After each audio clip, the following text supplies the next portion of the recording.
A few years ago, I read the book Licensed to Kill by Brian G. Hedges. It's a very quick read. I highly recommend it, and I'm doing a series of videos working through each of the chapters of that book.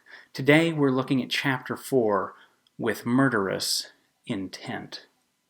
Throughout our study, I have said that killing sin in our lives is not merely about behavior modification. It has to start with our desires. And the book of James gives us a clear picture of how sin starts with our desires. In James chapter 1, verses 13 through 15, it says, "When tempted, no one should say, 'God is tempting me.' For God cannot be tempted by evil, nor does he tempt anyone.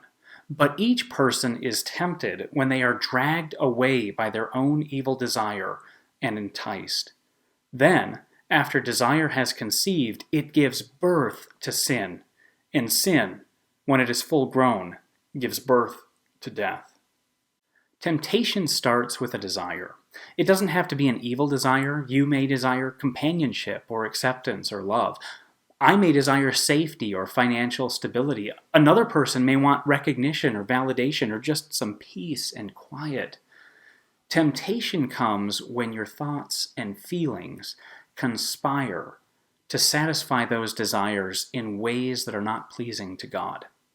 You tell yourself lies. You rationalize your behavior. Your focus shifts from God, who saves, to the sin that enslaves.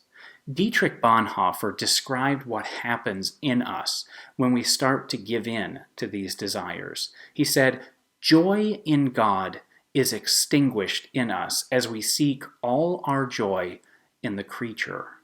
At this moment, God is quite unreal to us. He loses all reality, and only desire for the creature is real.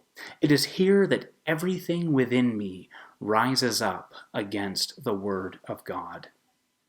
Like the Mirror of Erised in the Harry Potter book series, temptation gives us neither knowledge nor truth, and you can waste away seeking to satisfy your desires apart from God.